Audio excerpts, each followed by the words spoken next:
दोस्तों, आज हम आपको बताने वाले हैं भगवान श्री कृष्ण जी की मौत कैसे हुई थी।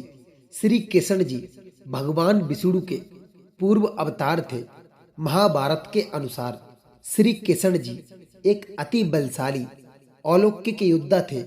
इस वीडियो में हम भागवत पुराण और महाभारत संज्ञान लेकर आए हैं कि भगवान श्री कृष्ण जी और बलराम जी की मौत कैसे हुई थी और मौत उपरांत उनके शरीर का क्या हुआ था। 18 दिन चले महाभारत के युद्ध में रक्तपात के सिवाय कुछ हासिल नहीं हुआ। कौरवों के समस्त कुल का खात्मा हो गया था। पांचों पांडवों को छोड़ पांडव कुल के भी अधिकांश लोग मारे गए। लेकिन इस युद्ध के कारण युद्ध के पश्चात एक और वंश का खात्मा हुआ और वो था भगवान श्री कृष्ण की मौत का रहस्य।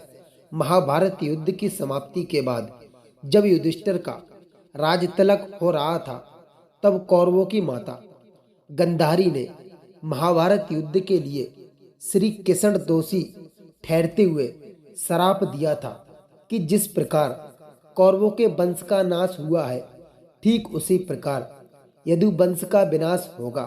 फिर श्री कृष्ण जी द्वारका लौट आए और यदुवंशियों के साथ प्रयास के क्षेत्र में आए। यदुवंशी अपने साथ अन्य फल आहार सामग्री भी लाए थे। श्री कृष्ण जी ने ब्राह्मणों को भोजन दान करके यदुवंशियों की मौत की प्रतीक्षा करने का आदेश दिया था। दोस्तों, क्या आप जानते हैं भगवान श्री कृष्ण के कितने बेटे थे?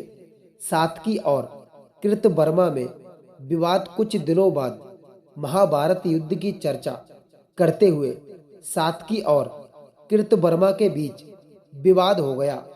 सातकी क्रोधित हो गया और उसके कृतवर्मा का सिर काट दिया। इस कारण उनके बीच आपसी युद्ध छिड़ गया और वे समूह में विभाजित होकर आपस में लड़ने लगे। इस युद्ध में श्री कृष्ण के पुत्र प्रभुयम, मित्र सातकी और अनिरुद्ध सहित सभी यदुवंशी मारे गए। केवल बबलू और दारुक ही बचे थे। भगवान श्री कृष्ण को किसने मारा था? कृष्ण अपने बड़े भाई बलराम जी से मिलने के लिए निकले। उस समय जंगल के बाहरी छोर पर विराजमान थे। बलराम जी ने समुद्र तट पर बैठकर एकरा चित्त से परमात्मा का चिंतन करते हुए अपनी आत्मा को आत्म स्वरूप में ही स्थिर कर लिया और मनुष्य शरीर छोड़ दिया। श्री कृष्ण जानते थे कि अब सब समाप्त हो चुका है और फिर वह एक पीपल के पेड़ के तले जाकर चुपचाप धरती पर बैठ गए। श्री कृष्ण उस समय अपना चतुर्भुज रूप धारण करके रखा था और समस्त देवताओं को अंधकार रहे प्रकाशमान कर रहे थे। उस समय भगवान अपनी दाहिनी जांघ पर अपना बायां चरण रखकर बैठे हुए थे।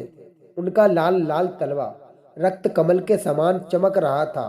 तभी वहां से जरा नामक एक बहेलिया गुजर रहा था। उसे दूर से श्री कृष्ण का लाल लाल तलवा हिरण के मुख के समान जान पड़ा। बहेली ने बिना कोई विचार किए वहीं से एक तीर छोड़ दिया, जो कि श्री कृष्ण के तलवे में जाकर लगा। जब वह पास आया तो उसने देखा कि यह चतुर्भुज पुरुष है, इसलिए डर के मारे कांपने लगा और श्री कृष्ण के चरणों पर सिर रखकर उसने कहा कि हे मधुसूदन, अनजाने में यह पाप किया है, और वह क्षमा याचना करने लगा। श्री कृष्ण ने बहेली से कहा कि जरा तू डर मत, तूने मेरे मन का काम किया है, अब तू मेरी आज्ञा से स्वर्ग लोक प्राप्त करेगा। बहेलिये के जाने के बाद वहां श्री कृष्ण सारथी दारुक पहुंच गया। उन्हें देखकर दारुक की नेत्रों से आंसू बहने लगे और भगवान के चरणों में गिर पड़ा। तब श्री कृष्ण ने दारू से कहा, अब तुम द्वारका चले जाओ और वहां यदुवंश के पारस्परिक सहार भया बलराम जी की परम गति और धाम घमंड की बात कहो।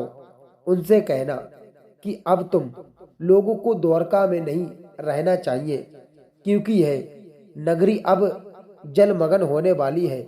सब लोग अपनी धन संपत्ति, कुटुंब, माता पिता को लेकर इंद्रप्रस्थ चले जाएं।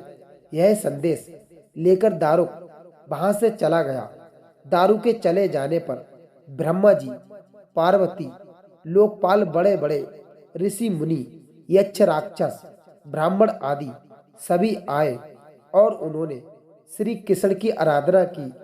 सभी भक्ति से पुष्पों की वर्षा कर रहे थे। श्री कृष्ण जी ने अपने विभूत स्वरूप देवताओं को देखकर अपने आत्मा को शुरू में स्थित किया और कमल के समान नेत्र बंद कर लिया। मित्रों, श्रीमद् भागवत कथा के अनुसार जब श्री कृष्ण और बलराम की स्वधाम जाने की सूचना उनके परिजनों तक पहुंची तो उन्होंने भी इस दुख से प्राण त्याग दिए। देवकी, रोहिणी, वसुदेव, बलराम की पत्नियां, श्री कृष्ण की रानियां आदि सभी ने शरीर त्याग दिए। जरा और कोई नहीं, वानर राज बाली ही था। भगवान विष्णु के 7वें अवतार प्रभु राम ने त्रेता युग में बाली को छुपाकर तीर मारा था। श्री कृष्ण अवतार के समय भगवान ने उसी बाली को जरा नामक बहलिया बनाया और अपने लिए वैसे ही मौत चुनी जैसी बाली को दे दी। श्री कृष्ण की मृत्यु के बाद क्या हुआ?